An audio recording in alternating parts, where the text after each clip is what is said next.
Hey, you're listening to Trigger Warnings, challenging talk radio with radical empathy at its core. Whether you're a 400-pound computer hacker hacking one of the two parties, or you're an intellectual, you're tuned to the right station. It's Radical Empathy, featuring John Ross and Chris Smith. We take a look at 4 issues from the news. I'm here in the home studio in Vermont. John Ross is afar. Yes, I'm in the distant climes of Chicago, Illinois. Hello, everyone. And I'm being held to my chair by a 400-pound hacker. You're being held to your chair by a 400-pound By computer a hacker? 400-pound hacker, yes. He used to be Miss Universe, as it turns out. It's an incredible fall from grace. You know, I really messed that up because there's parody this week. If on one side you've got the characterization of a 400-pound computer hacker that may be hacking a national party's internal email, on the other side of the coin, the parody comes in those living in their parents' basements. And we don't even need to get into who said what this week. You're looking at a more punctual Trigger Warnings, Challenging Talk Radio podcast this week, the first week of October 2016. We are full of October surprises, aren't we? We are. And this week, John, I think you should go first. We should get some of this stuff out of the way. You've got some very choice articles. Why don't you kick it off?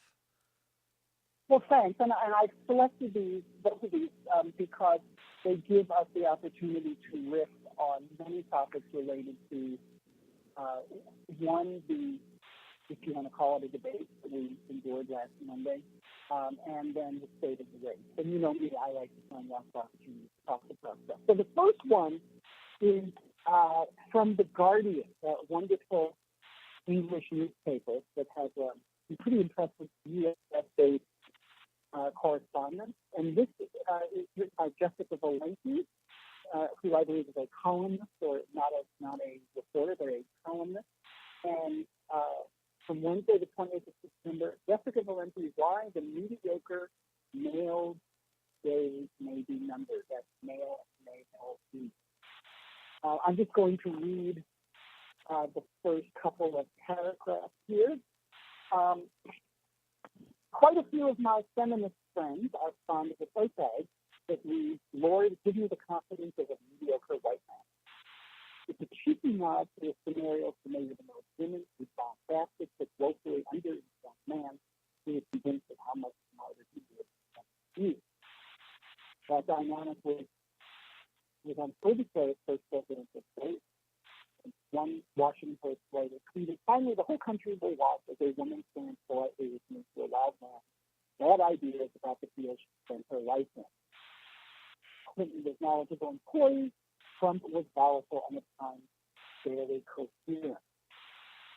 I'm going to leave it at that and allow us to riff because there's so much about Well, you need to have a question for me. I have a question for you. I'm going to get to that. The question is, there are two questions. One is, how are you able to keep yourself from showing up every day during this campaign? And two, are we now at the point with this just ridiculous male chauvinist behavior around, fat, and all that it is hard to tell where the real world ends and fiction begins? Or are we, in fact, living fiction? Is it a bad being like an old seasonal salad? I'm sorry. You need to say that again. Are we living in fiction that we don't know what's real and what's fiction? And we might just wake up tomorrow and find that the whole last year was a bad dream, just like one of the seasons of the same television show Dallas. Yeah, is it a bad dream? No, it's not a bad dream. And this article, Jessica Valenti in The Guardian, Why the Mediocre Male's Days May Be Numbered.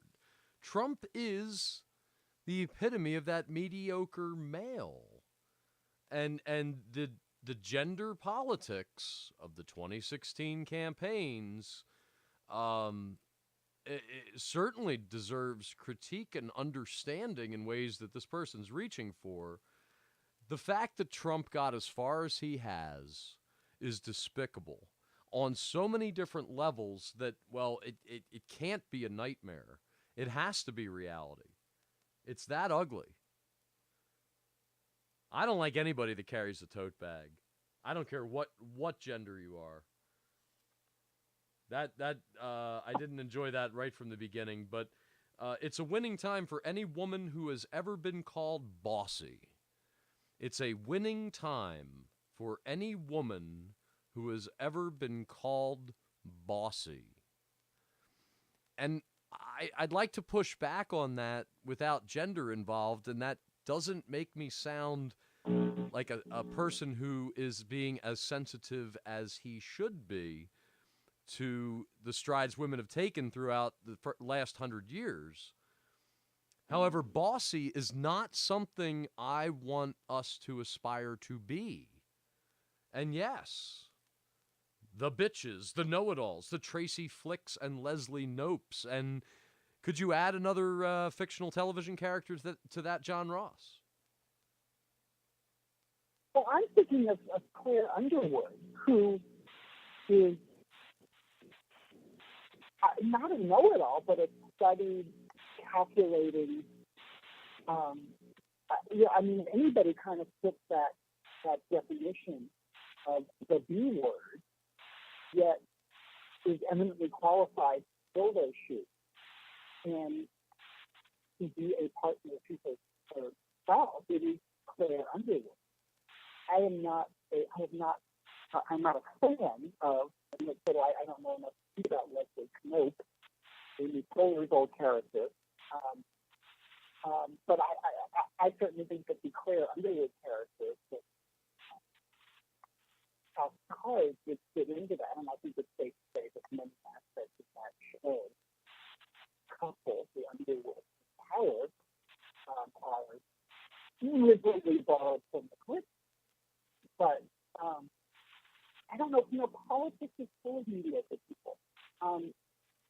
As is business, as is everything.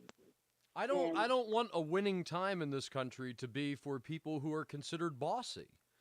Because if you look at gender on the other side, I mean, Trump was bossy. I think bossy is a word that you could use to describe his behavior during the debate. Bossy is not an admirable characteristic. And while the character of Leslie Knope on Parks and Recreation is a brilliant character, she admires strong women. She's got framed pictures of women in her office, Condoleezza Rice and Hillary Clinton and others, Margaret Thatcher. And it's brilliant the way that's constructed. And she gets her way in a way that, I don't know. I don't want to sound too ignorant and forward-thinking to say that gender is playing less of a role in the character of Leslie Knope as her boss, a male, a strong male, a whiskey-drinking, meat-eating male, is submissive to her. I'd like to put that forward, and I don't want to sound like I'm seeing too rosy of a picture, as here in The Guardian, I'm being told that being studied and nerdy is almost never considered an admirable characteristic in a woman, but this week I agree with that. This week it was. This is something my 12-year-old son, has become concerned about. What is the definition of a nerd, and how have certain TV shows, taken strides backwards as far as nerds? I think we're living in and I've said this before in this program, the age of the powerful computer geek. I don't think I used the word nerd. I'd like to see a strong female role in a Hollywood blockbuster. Well, you know, there are two gender angles here that come up, and this ties into presidential campaign history. When Adlai Stevenson, the governor of Illinois, and then later ambassador to the UN under President Kennedy, ran for president twice against Eisenhower and got his butt whooped twice.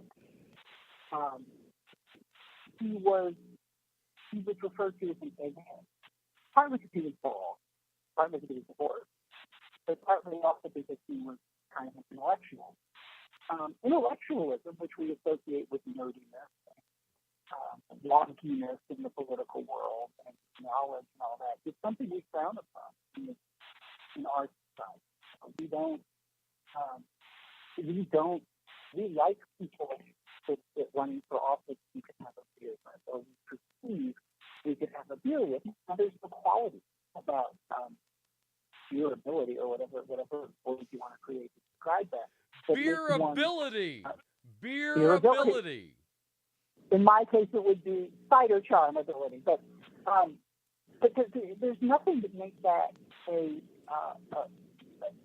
quality for anything but sitting down and having a beer. But if you look at the George W. Bushes of the world against an Al Gore, clearly a wonk, clearly intellectual, and all that, Bush just in the debate realm, Bush just sat there and let Gore slide and look at his watch and talk about lockboxes all the time. And Bush just sat there and seemed like a fairly pleasant, non-threatening person. And look what happened. So in this case, you have that at the extreme. It's the billionaire who doesn't know anything, or at least comes across as not knowing anything about anything, nor with the ability or patience to learn about anything, to be articulate in a public forum talking about. Clearly coming across as the shot in the beer guy against someone who has made a career off of being serious, scholarly, knowledgeable, intellectual, intelligent. All right, that's too big for a tote bag, dude. And that's how this article ends up. Where was what is the tote bag reference? Again, I'm too dense to get that. What is that? What is what? The tote bag reference. The tote bag reference? It begins and closes this article in The Guardian. Right, but the tote bag says, "Lord, give me the confidence." Okay, I need something.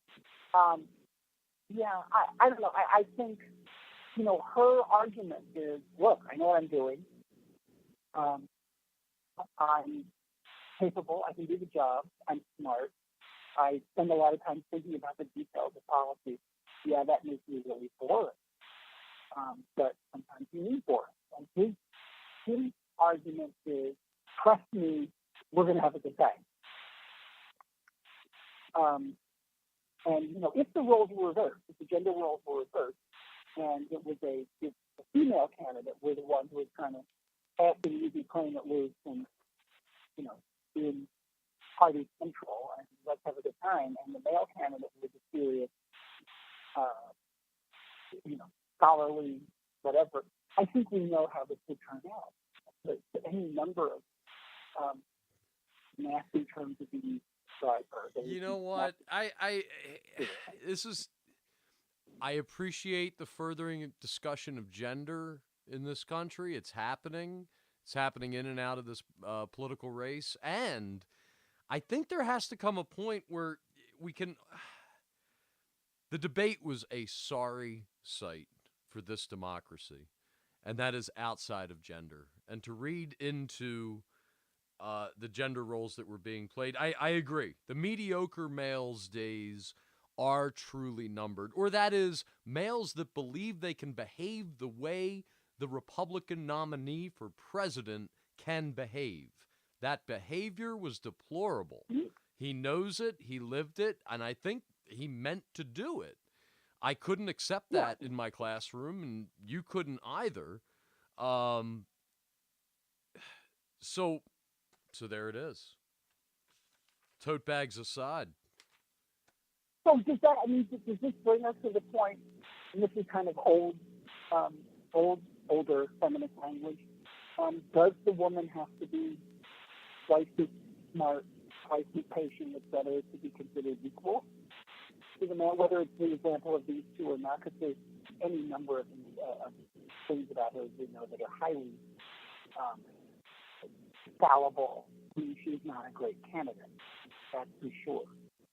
But is this the case where she could still be the one who is, solid on the issues, knows what she's talking about, demonstrates she has experience, is reassuring that she's not going to push the button? Yeah, nobody pushed back against that. That characterization of the Democratic nominee is undeniable. Nobody's going to fight you on that. I think that's right where they want us. Yeah, I think she probably wants to be there. That is indeed. No, I meant they. I'm sorry. You didn't see the capital T pass by. Any last word here on the Guardian's article by Jessica Valente? Why the mediocre male's days may be numbered. We here on Trigger Warnings, Radical Empathy Talk Radio, have declared yes, it's true. And I think that the archetypal nerd is going to dissipate as fast as we allow it to dissipate. Nerd does not mean Screech from Saved by the Bell. Nerd means Oliver Stone's Edward Snowden. Oh, have you seen that yet? That was a good book. I have seen that. I have seen that, and I think it was absolutely fantastic. I would recommend everybody go see that film. Now we move on here. John, have you seen it? We're moving on. No, I have not. I have not seen it yet. I want to, but I had to see Miss Peregrine's School for Peculiar Children. And can you give us a quick review on that? Tim Burton is weird, man. I it was very strange. Tim really, I mean, a lot of Academy Award-winning talent in this movie, and let's just say that for Samuel L. Jackson, he was better in Snakes on a Plane. Wow, that's. I'm sorry, but then again, Samuel L. Jackson was probably better in the Capital One commercials that he's chosen to do too. Very good in the Capital One. Great. And anytime anybody can excel at a Capital One credit card commercial, what's in your wallet? He asks me. He's no longer the guy that I knew sitting in the diner in Pulp Fiction. John, what's your next article here on Trigger Warnings? Well, the next article gets us into kind of the state of the election, and it's from Real Clear Politics. And the headline is Why Clinton Must Woo Weld. That's a very tough headline to say. Why is it intentionally tough? Did they make it tough on I don't know. purpose so that you can't even talk about this anymore? Why woo weld? Why woo weld? Well, the essence of it is that it is very inside Washington, inside baseball, around, given that Gary Johnson somehow has failed to live up to his pledge not to smoke marijuana during the campaign, because he can't name a world leader, and he's had 3 days to do it, that Hillary needs to try and make an offer to Governor Johnson's running mate, Governor Weld, offer him something, a cabinet position, attorney general, something, whatever, pull him off of that ticket, and free up millennials to come her way. And what's interesting about I don't really, I can refresh briefly that what happened is that Johnson already had one Aleppo moment when he didn't know where Aleppo was or what it was, and then this week Chris Matthews asked him a non-gotcha question. Name one world leader you admire, and Gary Johnson had another Aleppo moment, and we know that because he called it an Aleppo moment. And so the essence of this is that the Clinton and Weld apparently have a very good relationship that goes way back. They have lawyer buddies, they know each other well. And Weld is a very respected Republican. He was a very respected, moderate governor of Massachusetts. Had a very high-ranking position in the Justice Department. I don't remember the exact incident that he spoke up and pushed back against some borderline ethical things that he had to do, but political did. John, I need you to speak closer to your microphone, please. I'm sorry, I am right on it, but I will hold the headpiece microphone up to the phone, my mouth right like this. So the essence of this is that does Weld realize that the Johnson campaign is doomed largely because Johnson is really making some serious mistakes, and is he going to bolt so as not to put the nation at risk with the possibility of a Trump presidency? Interestingly, I saw an interview with Weld yesterday. He did an interview with Chuck Todd, and Weld, while he, at least on the surface, said, I'm going to stay, of course, we're going to the limit, Gary and I are, but he also said that he couldn't imagine anybody who's better qualified to be president than Hillary Clinton, and that the superlatives he could use to speak of her are quite numerous. And so while he didn't say that he was leaving the campaign to go take a job with her, he sure sounded like he was stretching himself wide enough to be able to accommodate that option. And so my question to you is, you can answer this on a tactical, political level or on a broader level.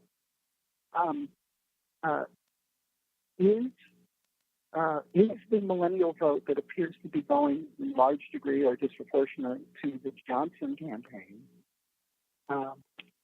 worse than enough and dangerous enough to the Clinton people that they would raid the running mate?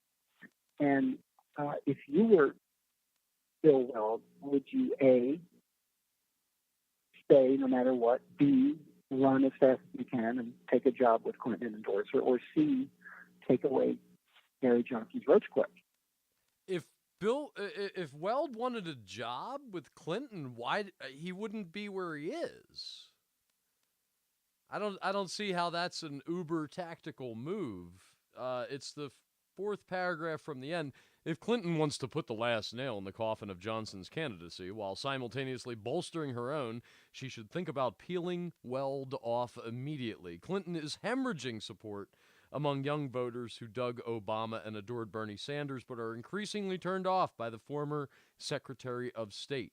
In a recent Quinnipiac poll, she had lost 17 percentage points among young voters in 1 month alone. Now, these are, of course, lies. I don't believe a word of it. She's going to win. The reality is she's going to win. If she and Weld go way back, then he knows she's going to win. And if she's hemorrhaging support among young voters, that's not something I've really heard. And I don't know if that's really going to matter. I don't know if there is this millennial swing voter population that's somehow going to turn out. As I've been told, Bernie Sanders supporters are going to vote for her. I'm not sure how else to cut it. I mean, and Gary Johnson, if he really wanted to be viable, I don't understand the gaffes. I understand one gaffe. You get one major gaffe. But if you can't answer the question, name a world leader that you appreciate, he couldn't do it. He couldn't do it. How? I don't understand that. It seems like a setup. It seems too perfect of a setup to not be a setup. So is Bill Weld just watching this from the side? Maybe. I really don't know. Will he get a position in the cabinet anyway?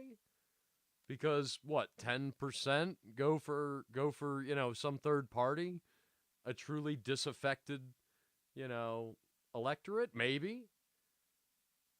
But she's not worried about this. You really think she's worried about this? Well, I think, yes, for two reasons. One is that she worries about everything, that her record as a candidate is hyper-neurotic. I think most politicians at that level with those kinds of egos are hyper-neurotic. Um, and because she has a very large campaign bureaucracy, that hyper-neurosis is contagious and spreads pretty quickly. And the second reason is that there at least is some evidence in a lot of the polls. You know, she is only winning half of the millennial vote nationally. And in some states, you know, in places like Colorado, New Hampshire, places like that, you know, Wisconsin, where you know the liberal younger vote, the Bernie vote, is significant. You know, Johnson is getting 10, 12, 13%.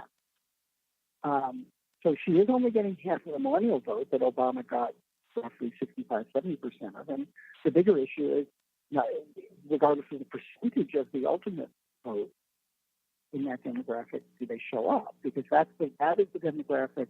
The under 30 vote is by far the least likely to vote at all. And Obama broke that rule. He broke it twice. But it's not, twice does not make history, does not make a trend. So yeah, I think she has reason to be worried about that. And I don't know if, and the other thing is that it's very hard to make the argument to people, you're wasting your vote by voting for a third party candidate, because they don't have any historical reference. They don't know who Ralph Nader is. They don't know who Ralph Nader was 16 years ago when voting for him contributed to Bush getting elected over Gore.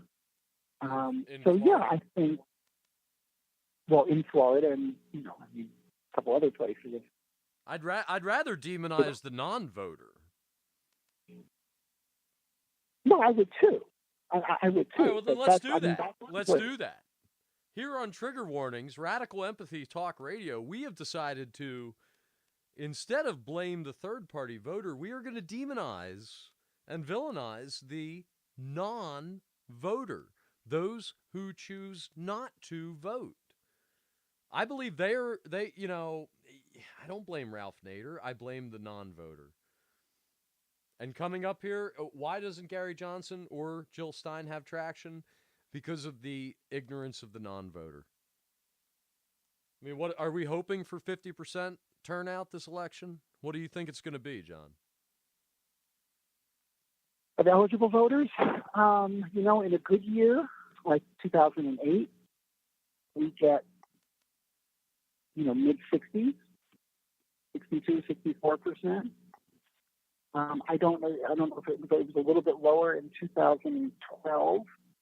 I don't know. I mean, the way negative campaigning works when campaigns get into the gutter like this, it usually drives down turnout, because that's largely the objective, certainly the byproduct of negative campaigning, is that a lot of people just get so flustered that they walk away and they don't show up.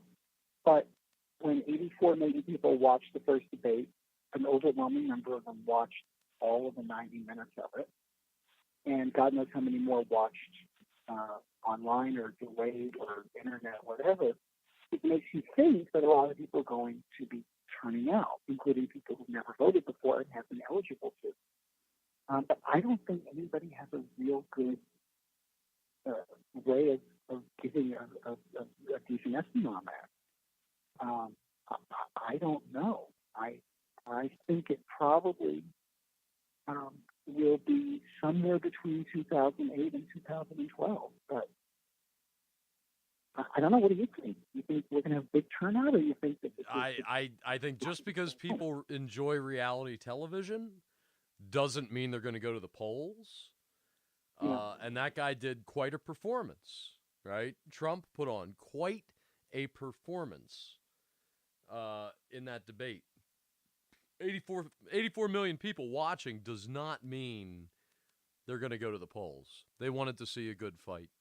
And it was sad, but he subverted the rules. The moderator could not control the audience? Well, how's the moderator going to control the audience? I mean, what's he going to do? Have an electric fence?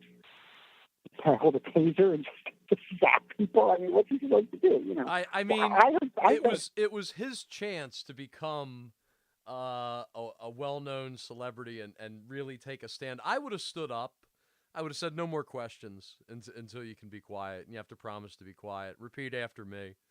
I will be quiet for the rest of the debate. And you make the audience repeat it. And you treat them like Yeah, but then he children makes because it. that's what they were behaving as. But And how do you because enforce that? one of the two people on stage was behaving like a child. Why do we have to have an audience anyway? Why do we need an audience in a debate? Why do you need people clapping or holding up signs like it's a cattle auction? I don't understand that. I read one commentator, and I thought it was a good comment. Why should there be a studio audience anyway? Nixon and Kennedy had 4 debates in 1960. The only audience was the camera crew and the panelists. Why do we need an audience? Why does it have to be in a hall? Why can't we do it in a TV studio or somebody's living room? Or, Mar-a-Lago one week and shot the Clinton residence the next. I don't understand why we can't do that. Inside, you'd like to see a debate inside of Chelsea's apartment? No, you can have Trump can have home field advantage. He can pick, the property and room of his choice. If he wants to do it in his bedroom, in his fur bathrobe, that he gets home field advantage, and then Hillary gets home field advantage in the next one. Why don't we do it that way? Why do we need a studio audience? I agree. I agree. This show doesn't have an audience. What does the debate need an audience for? These days, you just create content. You don't think about who's watching. So I have to admit that. Go ahead. I had high hopes for this debate. I listened to a different talk radio program and an interview with a representative of the Federal Debate Commission, right? The Commission on Presidential Debates. And he had declared the first couple debates travesties. The party nominations, it was just a mess. So I had high hopes. And it seems like behavioral problems are becoming the overriding issue for me in this campaign. It's not even the words coming out of the man's mouth anymore, which are almost immediately disproven. It's the behavioral issues. And what I fear is that whether or not Trump wins, there's a lot of America that is looking at him and thinking, I'm allowed to act that way. That scares the hell out of me. So does Hillary Clinton need to woo Bill Weld? I have absolutely not. She could care less. That's me.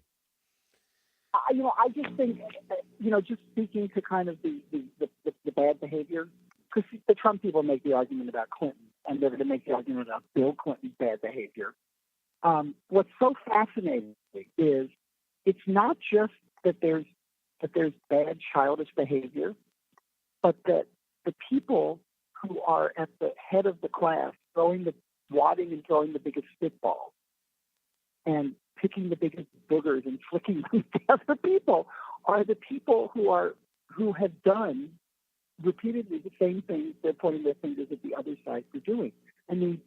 For the last 4 days, there's been a parade of people talking about how Hillary Clinton is not qualified to be president because she can't control her husband.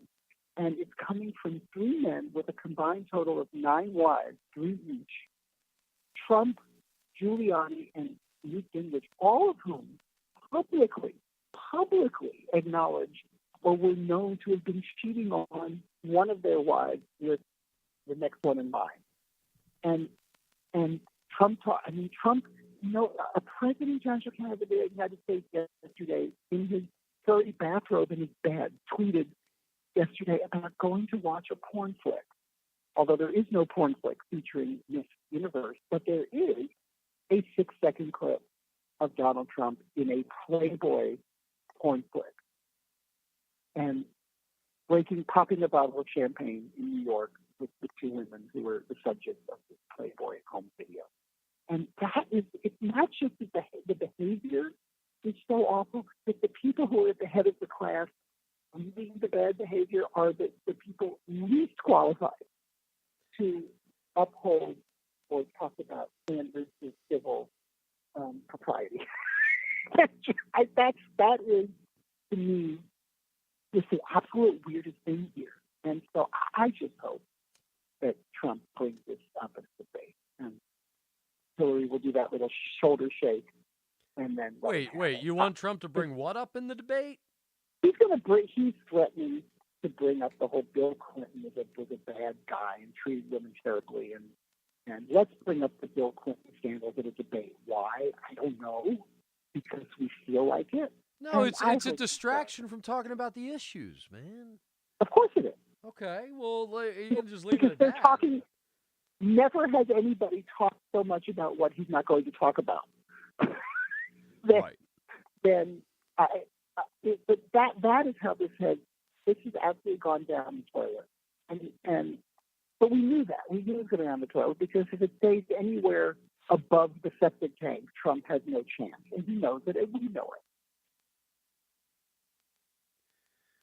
All right. You're listening to Trigger How's Warnings. your septic tank? I got nothing, man. I got nothing. I mean, he is absolutely despicable. Every week that we have done this program, it feels like we have ended up talking about this guy. I can't believe he has the support that he does.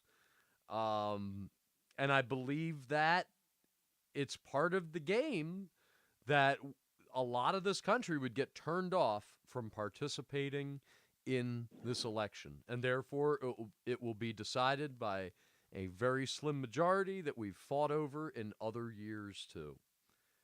It's a sad state of affairs, but that's how they want to win it. And that, again, I use a capital T. And strategically, I mean, I don't know if they think at this level. I think probably some of them do in the Trump campaign. Part of the strategy has to be, well, we know we've got a base of 35 to 40% of people, and they would vote for us no matter what. Just like you said, I could shoot somebody on Fifth Avenue, I would lose votes. They say, well, if we can so nauseate enough of the rest of the population, we might win with that 40% or a little bit more.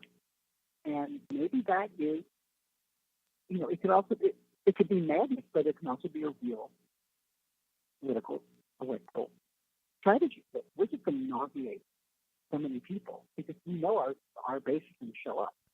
Yeah, I'll nauseate enough people that I'll hand it over to you, and you'll make it worth my while later on. I've been saying that for over a year. I can't rule that out. I cannot rule out that this was some plan devised at a golf course somewhere between long-standing family friends with New York ties.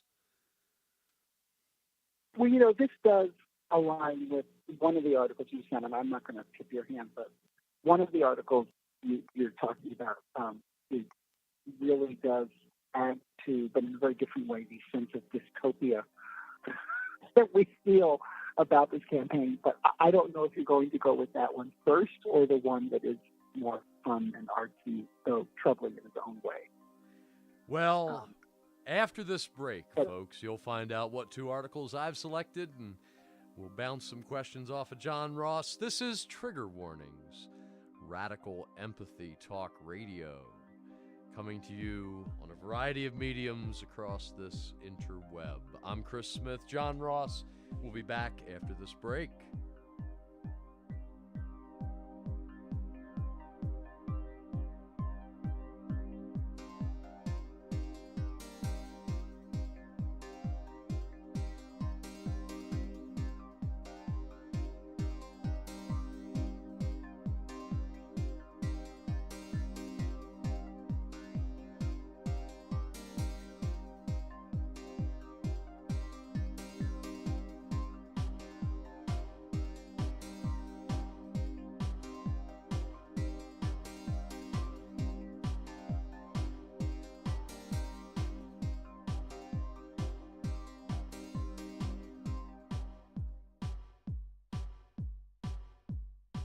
You're listening to Trigger Warnings, Radical Empathy Talk Radio, featuring John Ross and Chris Smith.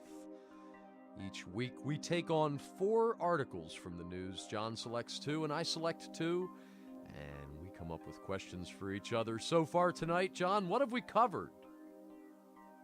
we have covered the aftermath of the first presidential debate in the context of how this spelled potentially the end of the mediocre white male, and then whether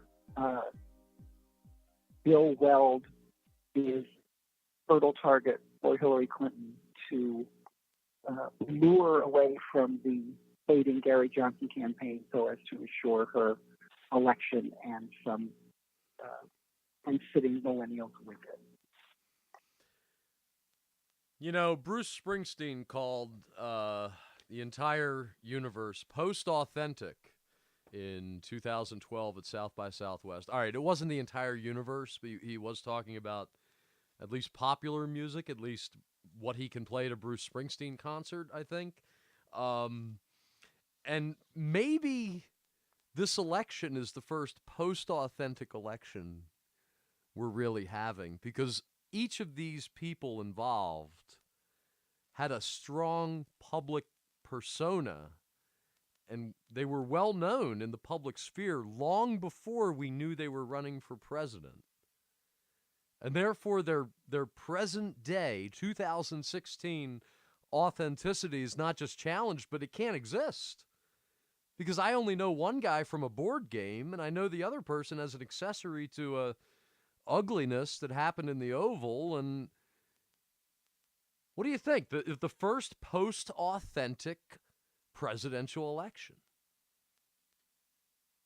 Well, I think in order to answer that, you have to define what Bruce Springsteen means by authentic. Because I mean, how do we define authentic in this context? Original speech. Post-authentic means it's been said before, it's been played before. I can only play these chords so many times before it's going to be somebody else's song. You know it, you love it, and I'll just give you that. Well, I mean, in that context, no, I would argue this is not a post-authentic election. That nobody has ever behaved and conducted himself as a presidential candidate or any candidate for significant office as one of the principals has this year. So in that sense, if that's the definition, that it's been done this way before, I would argue, no, this is anything but post-authentic. No, but maybe... I'm not arguing it's authentic. I don't know if it's authentic. I think it's all a sham, but it may very well be a calculated sham, which might therefore challenge the definition of post-authentic. Yeah, they're both so much larger than life, long before they said publicly they were running for president. I mean, we knew this guy from a TV show. That kind of, so now he cannot be an authentic person. He can only be an iteration of something has been before. Well, I didn't know him as a television star. I'm sorry, I didn't watch him, and I don't watch stuff like that. So no, I don't either, but I know he was a television I didn't need to know him that way. Yeah. I bring up the word post-authentic because I bring us tonight here on Trigger Warnings a truly authentic news story, and I will summarize it. They call themselves activists. Some would call them artivists. Activists using art. They go by the name T.RUTT, Rutt, T.Rutt. Okay, and they bought Donald Trump's old campaign bus. You may have heard Rachel Maddow explaining in 2015 how it was for sale on Craigslist. It came with a stripper pole. I will take on Rachel Maddow's cadence as I talk about her reporting in 2015. So they bought the bus, and they converted it in a way to, it kind of looks like a Trump bus, except they put a period after the T, so it says T-Rump. And their mission statement on their website, we purchased Donald Trump's actual Iowa campaign bus when it was put up for sale on Craigslist in Des Moines. He used this bus at the Iowa State Fair and throughout Iowa. We have recast it as the T-Rump bus, and it is now an anti-Trump rolling art project. With your help, the bus will travel the country fighting back against the Donald's outrageous behavior. The T-Rump bus uses the bizarre realities of Donald Trump's bullying presidential campaign to explore important questions about American society today. The bus is a great platform for responding to Trump's daily belligerence, whether it be racial, religious, sexist, or his teasing of a handicapped reporter. We love working with the bus. It's a real classic. Ironically, the bus falls short of what you'd expect the gaudy casino mogul's campaign bus to look like. The bus has over 1 million miles. It's on its third engine, third trans, and it doesn't go faster than 60. As a large mobile art project, the T-Rump bus provokes Mr. Trump's accountability. It also helps the public vent frustration about the damage he is inflicting upon the upon the American civic landscape. So they took this bus on the road with a reporter from Vice News, and they took it to my hometown, Aston, Pennsylvania. Oh, my goodness, to the site of the first Trump rally in Aston, Pennsylvania, and the first political rally, to my knowledge, held at the Aston Community Center, the site of former Green Ridge Elementary, where I did K through 5. Now, previously, that land was said to be a Native American burial ground and a ceremonial ground. Perhaps it is haunted. Perhaps that's why people harassed the artists on their T-Rump bus, which was parked across the street from the Aston Community Center. Now, in addition to parking the bus there and, gaining some attention that way, the woman put on this is in the video on Vice News. You can check it out. John, you saw that. It was like a day glow burqa? Yeah, like a yellow, like a first responder yellow day glow poncho thing. Yeah. And then carried around what looked Mary like... Mihelic is her name. Yeah, she's carrying a bazooka, which is really a paintbrush. Yes, a paintbrush. So my question to you, I mean, I took this to be pretty awesome, okay? And I mean, I was going to ask you, should the bus go to the Smithsonian following this election? But I'll just put it to you, as many have put the Snowden question, regarding these two artists and their T-Rump bus chasing Donald Trump around the country, heroes or zeros?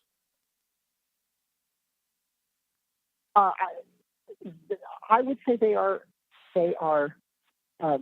heroes, because it takes a lot of guts to take that bus with all the stuff that they're doing and the visual rhetoric and the political speech they are presenting to these hostile crowds at Trump rallies where people curse at them and threaten them. And by the nature of the video, some people actually stand and talk with them and say, "So you're mocking us?" Well, yes. Okay. That's what I thought was interesting. So I think they are. I mean, I think what the product, the byproduct of what they're doing is, or what they hope to accomplish, they say, is that maybe at some of these encounters they have with people, there will be some civil exchange and discourse. And at least from the Vice report, there were some examples of that, although they did run like hell when the crowd, when the male energy in the crowd kind of overflowed. You know what I found the most interesting about this, and there's an article, I just found an article in the New York Times from a couple of months ago about this, I can send to you, is how one of the things they did, and they did this out in the California desert, they took a bunch of cinder blocks and they built a 10-foot model border wall. And they literally sent the bill to the president of Mexico. How interesting a political statement that they're actually, it's not this vision that we're going to build a wall. No, we just built the damn thing. Here it is. It cost $14,000, and we sent a bill to the president of Mexico. And I think, as a form of gutsy, creative, even artistic expression in political speech, that gets a pretty high score, don't you? Absolutely. Now, I got to say, in the Vice News video about the T. Rump bus at the rally in Aston, Pennsylvania, it appeared that he climbed up on top of the bus and started hitting golf balls into the crowd. Golf balls that had Donald Trump's Well, he face started on them. mimicking. He started mimicking hitting golf balls in the ground. He didn't have golf balls. He stood on top of the bus with a golf club and was pantomiming golf. He wasn't.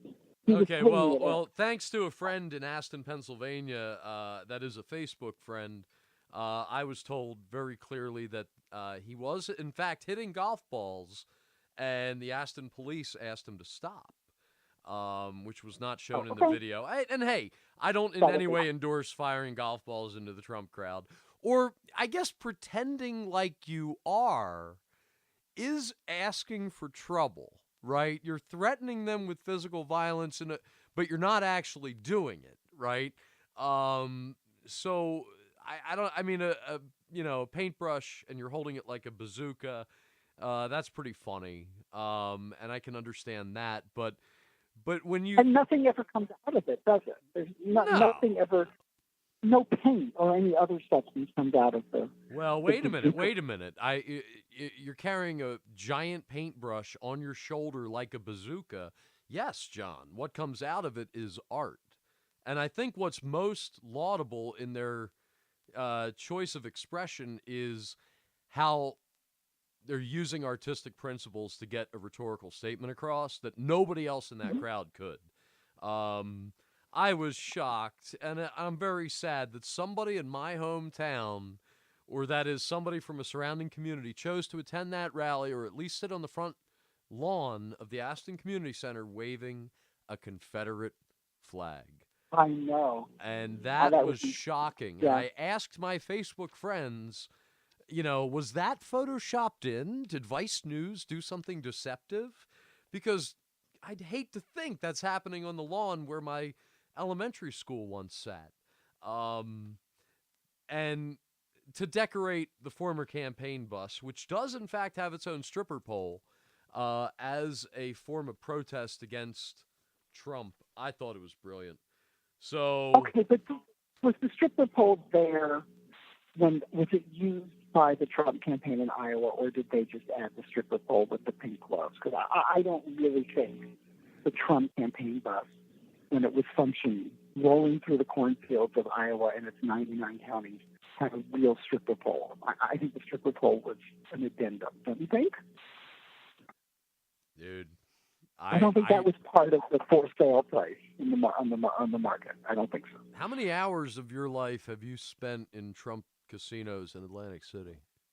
I'm not going to answer that question, but if you could... None. I've spent no time. I've never entered, as far as I can tell, a Trump building. Well, I mean, I hate to admit I'm it. sure here. You have. I have. I no longer. And I got to say, I only supported the unionized casinos in Atlantic City when I chose to visit there. And that did include Trump properties, and I was there. Mostly mooching off my parents, who spent more money than I ever did. But based on my experience of an unknown number of hours in Atlantic City and at Trump properties, I would say that the Trump campaign bus in Iowa surely contained a stripper pole. Did you get comped ever at a Trump property? I will admit to using my father's card because we have the same name, different middle names. But did you get, did you ever get a nice buffet lunch or? Oh, absolutely. I mean, my parents upgrade? did, and I just kind of latched on to that. Yeah.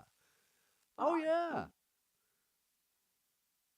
I sent you an email to Mr. Beck earlier before the program, but for reasons I won't go into in great detail, I looked up, because I was in a restaurant and I saw two young people clearly out on a prom date, and I thought back to the date of my prom that I did not attend because it was on my 18th birthday, and because I had written an editorial in the school newspaper, of which I was the managing editor, that the prom was dumb, that it was stressful, that it was too expensive and all that. And I thought of the girl who invited me to the prom. It was very nice. Had worked with me on the newspaper, and whom I did not go to the prom with, and had nothing to do with her. I said, I can't go because it's against my principal. I've already written an editorial saying this is dumb. If I go, who am I? And I looked her up tonight, and that was a bad move because, she's a billionaire heiress, but it turns out she was very close to the Trump family. And had I accepted the date to the prom with her, I could have changed her life and mine, and I could be like the Jared Kushner of the Trump campaign. I could be like a right hand to him. I could be married to a billionaire heiress who has stayed in Mar-a-Lago. And I'm just thinking how my life could have been so different had I accepted her invitation to the prom so many years ago. Well, and I would have been able to ride not on the bus, but on the private Air Trump jet. I never So, aspired. I never aspired to, and I always wanted to understand better the level of Trump wealth that I saw happening in Atlantic City. And I'm a bit embarrassed. I got to explain myself better. It was my grandmother went to Atlantic City, even pre-casinos. So it was always this like resort destination, and my parents would go. And even before I was 18, I couldn't even gamble and hanging out at the pool. And, you know, it was a cool place to be. And it had a sense of place about it. And I'm embarrassed to say now that I ever gave Trump a nickel. And I never would now. Full disclosure, I mean, we're a few years apart, but we did both grow up in the Philadelphia area. And at least when I was going to school, because I'm older than you, people used to use fake. We used to go to Atlantic City because it was an hour's drive to gamble. And at that time, because Pennsylvania had a 21 drinking age, but New Jersey had an 18 drinking age, that you could capitalize on that unusual gap by driving down to Atlantic City. And if you could prove you were 18, or if you looked like you were 18, and they weren't really that particular about checking, you could do things in Jersey and Atlantic City in particular that you couldn't do an hour away back home. So it was a destination in the casino era, and before that, it was, people went to, as they say in the Philadelphia area, the shore. So that is nothing of which to be ashamed. Although I think I left the Philadelphia area before there was a Trump property I could have attended or given money to. So I'm quite confident that I have never been to a Trump property, although I must say that the Trump Tower here in Chicago, disgusting though it is the big 30-foot tall Trump letters on the face of the building, it is a very impressive building. And interestingly, the building itself has chameleon-like qualities in that its spire adapts to the prevailing light. So it can look bluish one moment, silver another, gold another. And I think there's an interesting analogy and similarity there between the building that bears his name and the named person himself. But I have not yet been in that building or any other building that has his name on it. So therefore, I can hold myself at a higher level of moral authority than can you. Oh, all right then. You're listening to Trigger Warnings, Radical Empathy Talk Radio. We've determined a lot this evening, and we just covered the Vice News article about the T-Rump bus visiting my hometown of Aston, Pennsylvania. Do check it out. You can figure out if you think that stripper pole was original or not. John, I've got one more article for us tonight. It's a chiller. It's a chiller. And I gotta say tonight, my prayers and thoughts are with all those in harm's way as we experience what seems to be a pretty major hurricane approaching the Caribbean. It's not the only natural disaster that we speak of these days, but I'm definitely thinking about those folks. And here we have September 30th, 2016 from the LA Times. The rumbling started Monday morning deep under the Salton Sea. A rapid succession of small earthquakes, 3 measuring above magnitude 4.0, began rupturing near Bombay Beach, continuing for more than 24 hours before the swarm started to fade. More than 200 earthquakes had been recorded. The tremblers were not felt over a very large area, but they have garnered intense interest and concern among seismologists. It marked only the 3rd time since earthquake sensors were installed there in 1932 that the area had seen such a swarm. And this one had more earthquakes than the events of 2001 and 2009. The quakes occurred in one of California's most seismically complex areas. They hit in a seismic zone just south of where the mighty San Andreas Fault ends. It is comprised of a web of faults that scientists fear could one day wake up the nearby San Andreas from its long slumber. Goes on with a lot of facts and figures. The reality is a quake swarm in this location in California is especially of interest to those that study such things, as the San Andreas is right nearby. John, my question to you, you'd like to think it was about, well, a doomsday scenario, God forbid, knock on wood, should such a thing happen, what would happen with the election? No. My question is, does this event, this article, fall in your inside of your definition of climate change? Well, that's the interesting about it, is that there was nothing in the article. That's why it was so dystopic, is that you just sent this, that there's a quake, it's called a quake swarm, where there's a whole bunch of little earthquakes, and it doesn't explain why. Now, so it didn't say anything climatologically or, whatever that might be the cause of this, just that there have been a bunch of these, and this is way out in the desert northeast of San Diego. It's actually also quite close to the area where the people built the wall, the T-Rex people built their wall. But that's just a coincidence. See, what this made me think of, because I don't think we can say if this is related to climate change, but when I read this, and I guess what I was expecting to read was a link to Oklahoma, but it didn't come up, I thought of Oklahoma, and I won't start singing the song, I promise. I thought immediately of how human activity is directly causing hundreds and hundreds and hundreds of tremors and mini earthquakes every year in Oklahoma because of drilling and particularly fracking the natural gas, and how Oklahoma has now become a center of seismologists, and how Oklahoma's had 2 earthquakes a year, now it has 700 or 800. And so I thought immediately of Oklahoma, where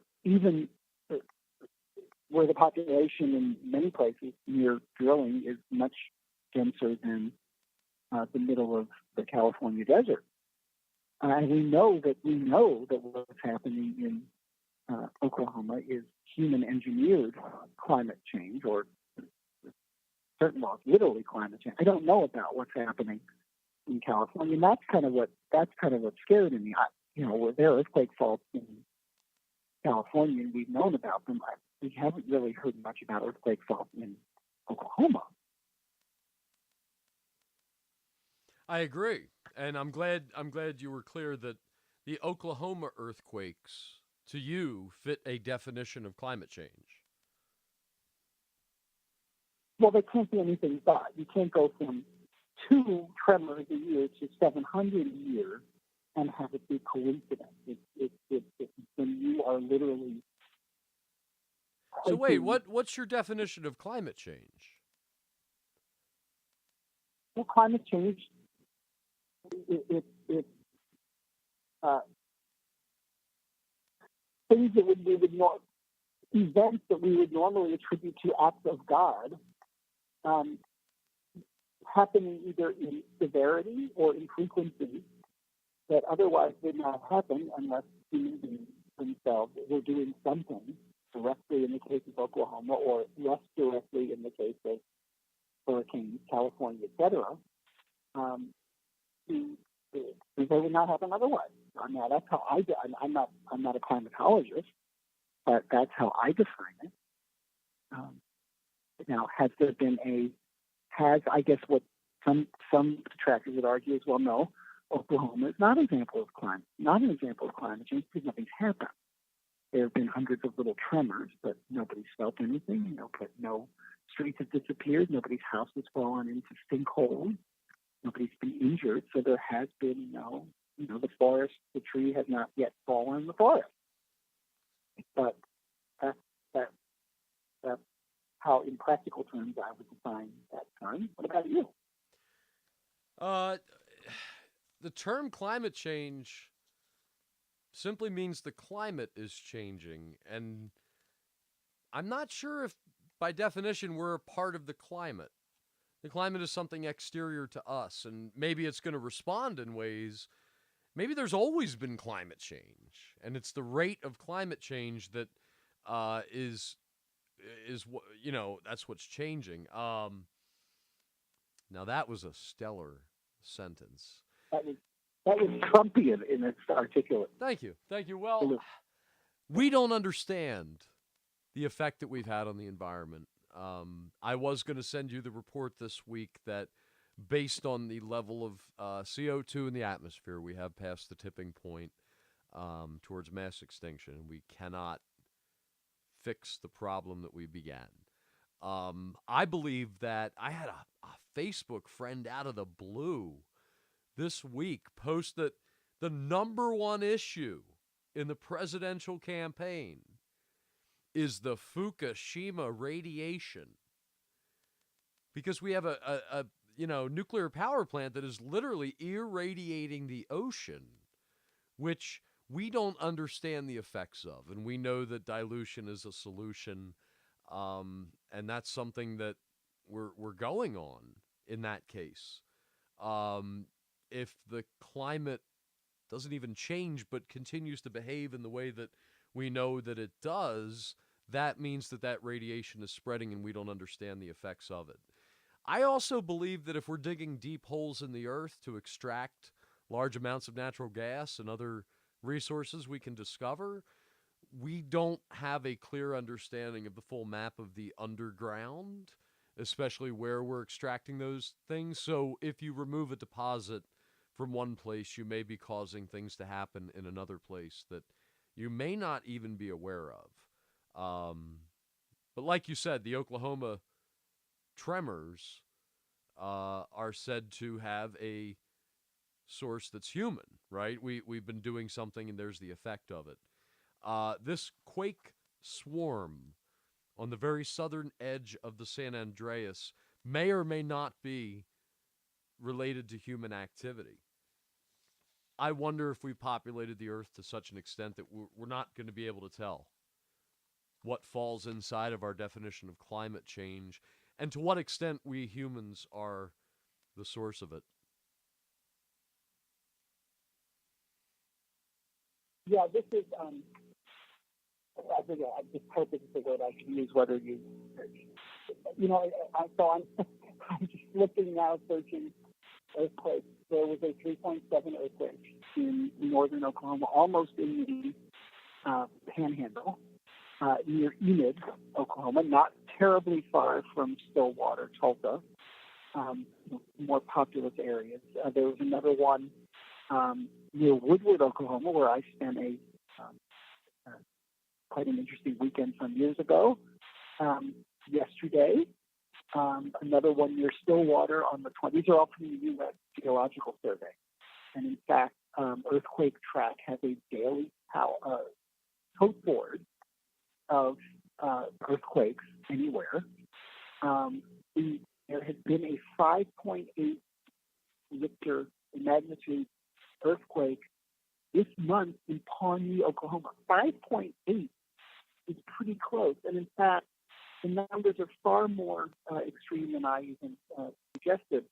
There have been 2 earthquakes today in Oklahoma, 44 this week, 250 in the last month, and nearly 2,500 in the last year. They are at depths ranging just in the last day or so down to 6 kilometers.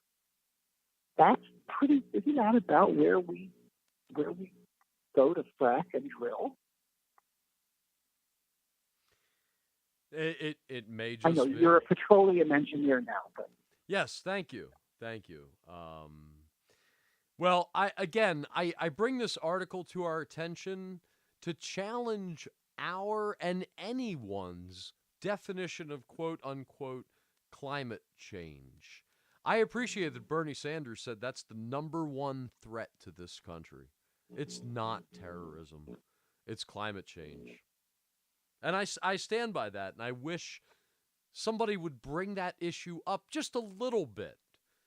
Okay, and I know whether or not Trump brings up, Clinton's sordid history in the next debate would be great, but I would like some more discussion about climate change. Simply defining the phrase is not easy. Well, I mean, Hillary Clinton brought it up in the debate as part of her, he believes it's a hoax. That's what she said. Trump didn't bite on that. He did on something else. What's interesting is that the Pentagon views climate change as a national security threat and plans for it accordingly, treats it accordingly, sees it as something that can be responsible for or related to any number of homeland security threats, whether they're cyber tech related or whether they're traditional military. And he said that the Pentagon sees it that way, and the Pentagon is not a crazy politically biased organization. I mean, the Pentagon plays politics, but I mean, most local governments view and plan around climate change and where temperatures are going to go, where water supplies are going to go. Frank Luntz, who's the Republican wordsmith, consultant, pollster guy, has said that one of the most important issues for debating this issue is where you start the debate, what language you use to start the debate. That part of the challenge is using the words climate change and not global warming as the nucleus of that discussion. Because climate change, everybody can agree on some level, right? Oh, yeah, of course, sure. It was cold yesterday, it's warm today. It was wet yesterday, it's going to be dry tomorrow.